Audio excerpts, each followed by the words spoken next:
Most difficult, deeply disturbing, and emotionally taxing investigations this office has ever worked, and it's weighed heavily on our community. Your bond was denied of the murder charges, homicide by child abuse. I do find that you probably qualify for a court-appointed attorney. You need to contact the public defender's office, and that number is on the paperwork. Your first court appearance is scheduled for August 28th at 9 a.m. Your second appearance is October 23rd at 10 a.m. You can have a seat. State your name for the record, please. Javeayah Harris. Mr. Harris, you have a right to a jury trial. You have a right and an obligation to attend all court proceedings. If you do not show for a court date, a bench warrant may be issued for your arrest. You may be tried in your absence, or you may face additional charges. If your charges are dismissed or you are found not guilty, you have a right to have them expunged, which means they will come off your record. You have a right to represent yourself, hire an attorney, or see if you qualify for a court-appointed attorney, which we will start in just a moment, but you will need to contact the public defender's office yourself to see if you qualify. This charge will be heard in general sessions, therefore you're entitled to what is called a preliminary hearing. A preliminary hearing does not determine guilt or innocence, but determines if probable cause exists to move forward with your case. If you would like a preliminary hearing, you need to submit the form I'm going to give you, notice of preliminary hearing, within 10 days of today. Personally, there's some very harsh words that I would like to use about Johmarea and Michilae and their actions, but I will not do that. And I will not do that to protect and maintain the integrity of this case. But I will tell you this: I will not refer to them as mom and dad, or mother or father. They don't deserve that title. Few human remains were recovered in an area known as Cedar Creek Reservoir, also known as Stumpy Pond in Fairfield County. These remains were immediately sent to the State Law Enforcement Division, and through analysis, the DNA of the remains are consistent with being the biological offspring of Johmarea and Michilae. Our information reveals the use of corrosive chemicals and other tools that were used to accelerate the destruction of her little body. After this was completed, these two individuals poured what remains were left of Javeayah into the Cedar Creek Reservoir. These subjects went through great lengths to cover their repulsive and revolting actions. In my 37-year career in law enforcement, I have never, ever heard of any. Her voice is calm, unnervingly calm. She describes the pink Minnie Mouse pajamas, the pink beads braided into her daughter's hair, the chicken coop where the little girl loved to play, the woods behind the house. She has been cooking dinner. The child was just outside.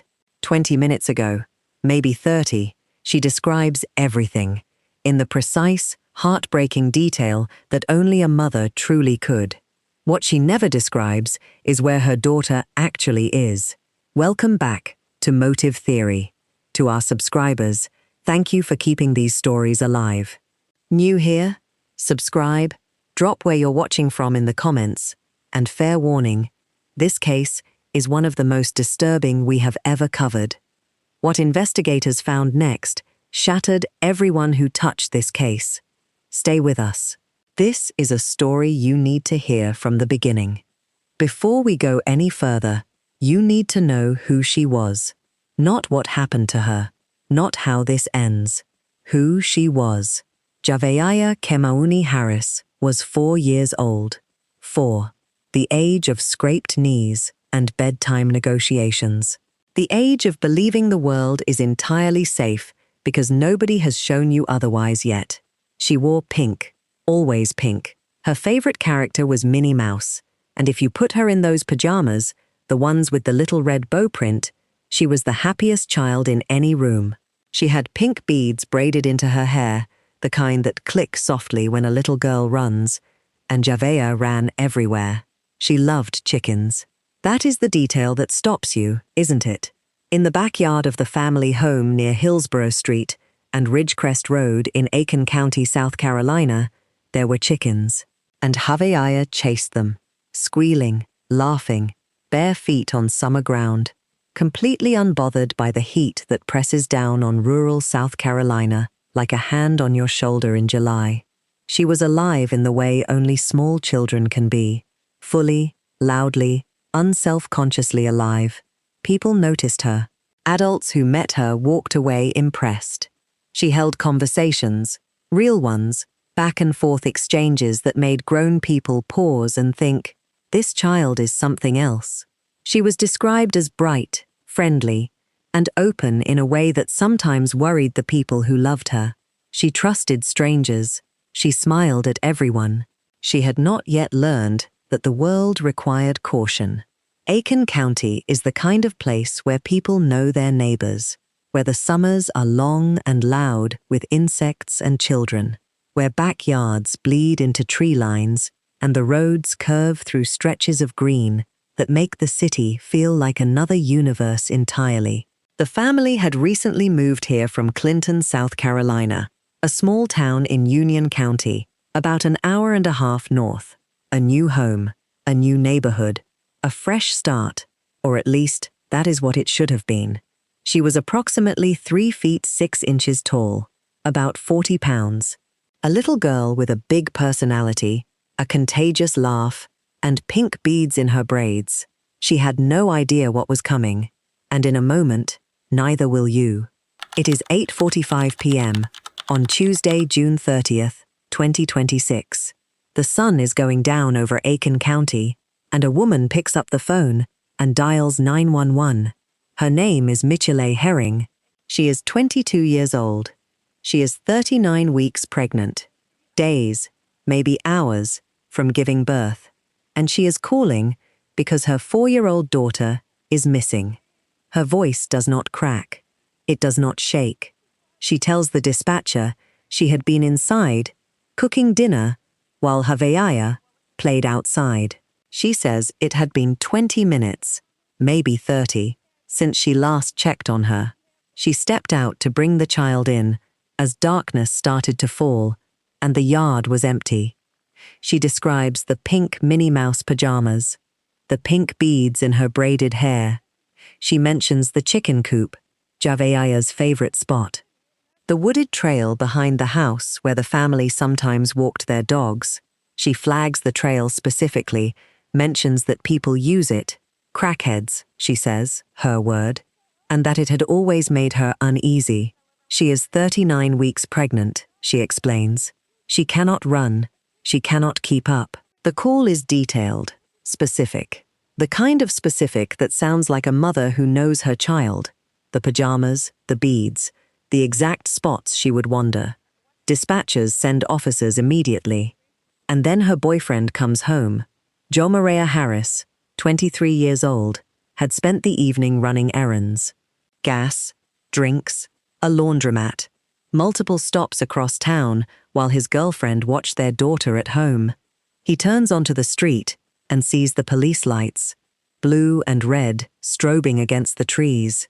His first thought, he would later tell a reporter, was that Michilae had gone into labor, that the lights were for her, that he was about to become a father again. He was not wrong about the lights. He was wrong about everything else. Within hours, what began as a single welfare check became one of the largest missing child searches in Aiken County history. More than 200 law enforcement officers flooded the area. The FBI arrived. SLED, the South Carolina Law Enforcement Division, sent units. Drones swept the tree lines from above. Helicopters cut through the dark sky. K-9 units pushed into the woods, nose to the ground, searching every inch of terrain. The search would eventually cover 5,000 acres. 5,000 in brutal summer heat, with every resource available pointed at finding one little girl in pink Minnie Mouse pajamas. The community did not wait to be asked. Neighbors poured out. Vigils formed. People who had never met Javeayah Harris stood in circles and prayed for her. Digital billboards across the county lit up with her face. Everyone was looking. And if you think this story is about a community that came together to find a missing child, you need to stay with us right now. Subscribe if you have not already, because what investigators were beginning to notice behind the scenes will make your stomach drop. The search was already changing. The days that followed were pink. That was Javeayah's color. Everyone knew it. And so the community wore it. Pink ribbons, pink shirts, pink candles held in trembling hands at candlelight vigils that drew hundreds of people into the summer night. Someone started singing Amazing Grace at one gathering, and the voices just joined, one by one, until the sound filled the air above a crowd of strangers, united by a child most of them had never met. Digital billboards across Aiken County displayed her face, that bright, open face, the smile that adults said stopped them in their tracks. Strangers drove in from neighboring towns. Parents clutched their own children a little tighter. One neighbor, speaking to a reporter, said it hit different because she also had a 4-year-old. That detail, one 4-year-old, just like Javeayah. It had a way of making the abstract suddenly unbearable, but the summer heat did not pause for grief. Search teams pushed through 5,000 acres of South Carolina woodland in temperatures that punished every step. The trees were dense. The trails were long. The silence where a child's laughter should have been was the kind of silence that gets inside investigators and stays there. K-9 units covered ground that humans could not. Drones scanned canopies from above. Every resource, every hour, pointed at one question: where is she? And quietly, underneath all of it, another question was forming. Johmarea Harris gave a phone interview during those search days. He spoke about running errands that evening, the gas station, the drinks, the laundromat. He referred to Michilae as his girl. He described Javeayah as respectful, friendly. He sounded like a father who was scared. When a reporter later attempted a follow-up interview after Michilae had given birth at the hospital, Johmarea answered the phone, heard his name, and hung up. Investigators were going back to the 911 call. They were listening differently now. Every detail Michilae had given, the pajamas, the beads, the coop, the woods, the timeline of 20 or 30 minutes, was precise in a way that began to feel less like a panicked mother's memory and more like a rehearsed account. The calm in her voice, the specificity, the way every answer landed cleanly, without the stumbling, gasping disorientation of someone genuinely terrified for their child. Something was wrong. Not with the search, not with the community, not with the hundreds of officers still beating through that heat-soaked woodland. Something was wrong with the story itself, but there was something investigators already suspected, something that, when it finally became public, would not just change the direction of this case, it would change everything. Independence Day, while families across South Carolina were setting up grills and spreading blankets for fireworks, Aiken County Sheriff Marty Sawyer stepped up to a podium and prepared to say words that no one in that room was ready to hear. He had been in law enforcement for 37 years. Nothing had prepared him for this. Javeayah Harris, he announced, was deceased. She had not wandered into the woods. She had not been taken by a stranger. She had not been found alive, somewhere warm and safe.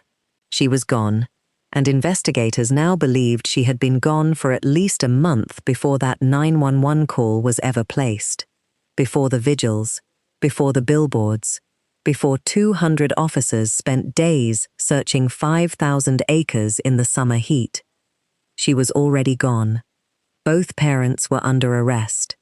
Michilae Herring and Javeayah Harris charged with homicide by child abuse, a charge that carries 20 years to life in South Carolina.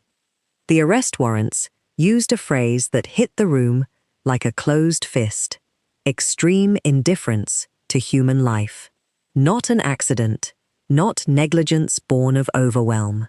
Extreme indifference. The warrants alleged that both had physically abused Javeayah between May 1 and June 15, 2026, and that when she was injured, when she needed medical attention, when her small body was telling them something was catastrophically wrong, neither of them sought help. Both had confessed. Michilae faced an additional charge: filing a false police report. The 911 call, the beads, the pajamas, the chicken coop, the woods, all of it, a fabrication constructed after the child was already dead. Bond was denied. They appeared in court without attorneys. And the infant, the newborn sister, just days old, innocent of everything, was placed into the custody of her paternal grandmother. That baby would grow up without ever knowing the home those walls held. Sheriff Sawyer was asked about the parents during the press conference. He would not call them that. Not mother, not father, not mum, not dad. He refused, flatly, deliberately, without hesitation. They did not deserve the title. Those were his words, and he meant every one of them. If you have made it this far, if this case has already gotten under your skin the way it got under ours, please take 5 seconds right now and subscribe to Motive Theory. Drop where you are watching from in the comments below.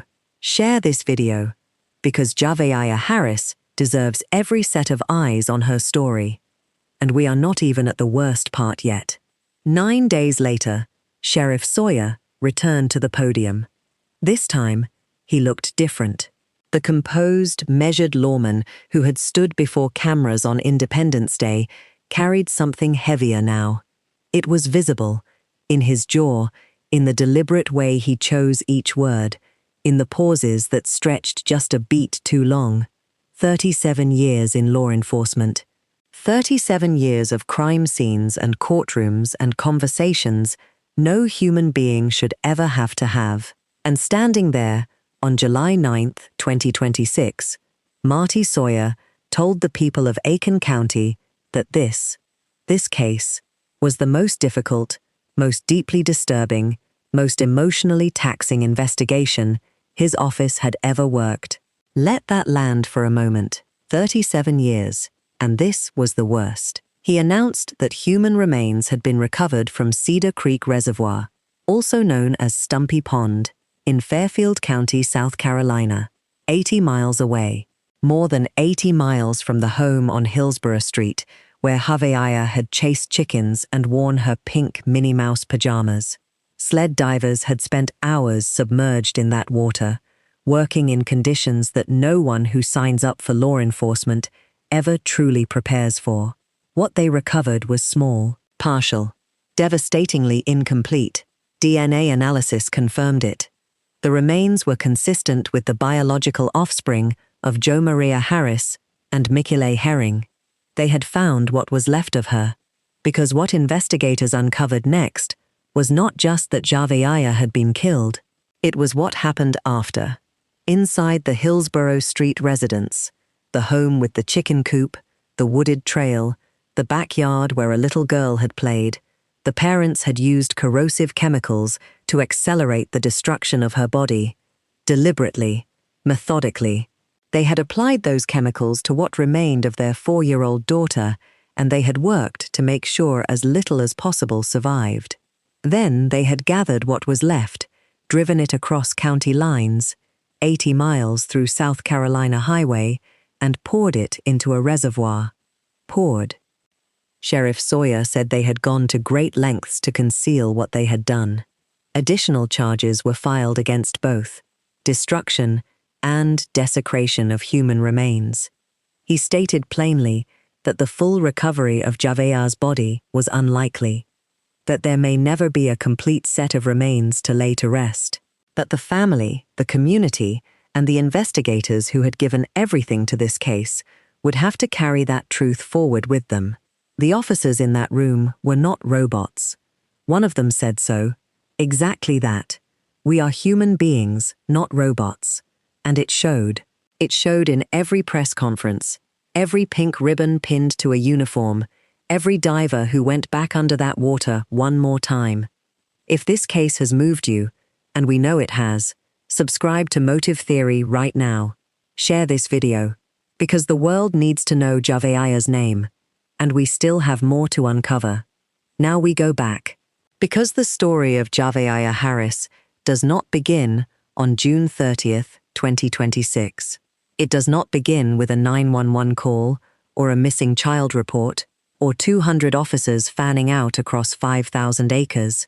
It begins in the months before any of that, in the quiet, unreported spaces where a little girl was suffering and the world did not know. Investigators established the abuse window as May 1 through June 15th, 2026. 6 weeks, 45 days, during which Javeayah endured injuries so severe they ultimately took her life, and during which neither parent sought medical attention for her, not once. The child who held adult conversations, who chased chickens, who lit up every room she entered. She spent those weeks inside a home where no one was coming to help her. But people had noticed.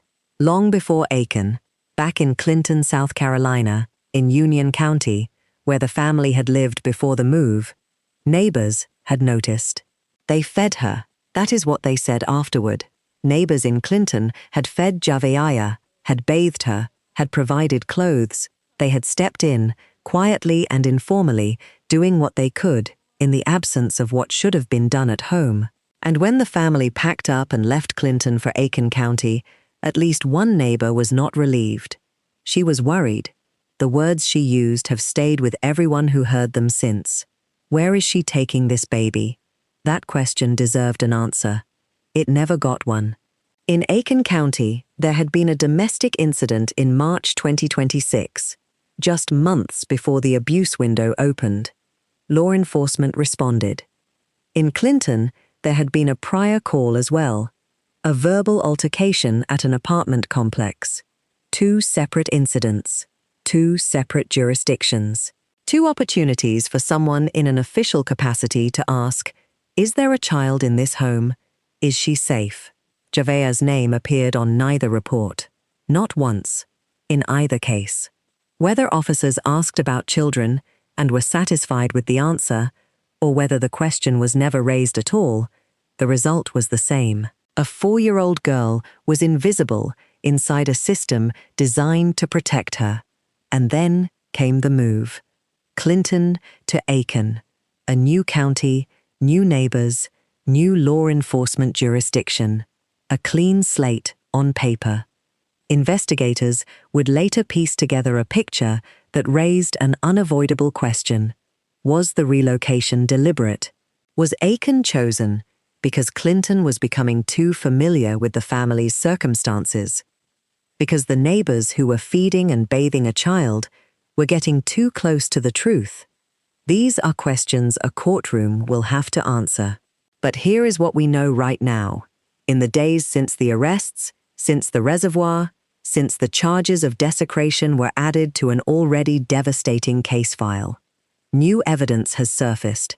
Evidence that investigators say changes what we thought we understood about this timeline, about when and how long, and it is worse than anyone expected. The case is moving through the courts, and it is moving with weight. Javeayah Harris has 2 preliminary hearing dates on the calendar, August 28 and October 23.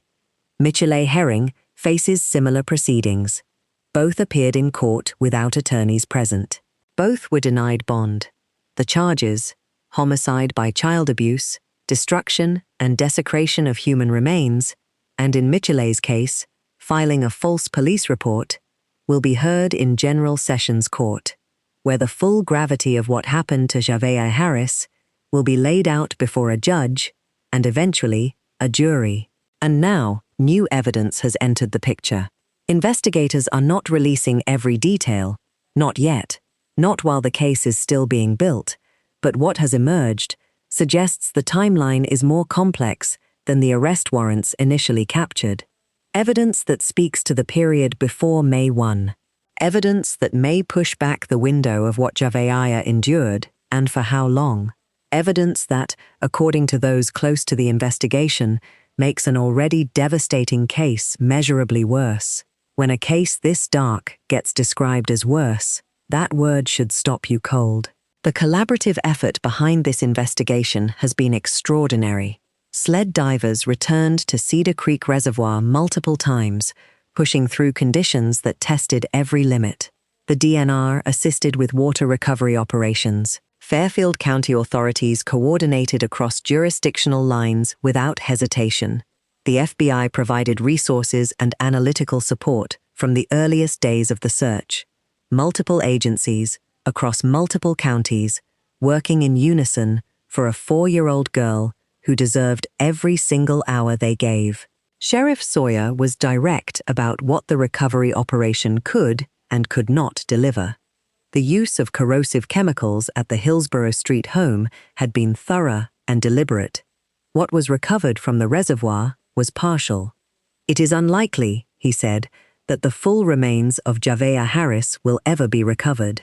That her family, her extended family, the grandmother now raising an infant who will grow up asking questions, may never have a complete answer to bring to a grave.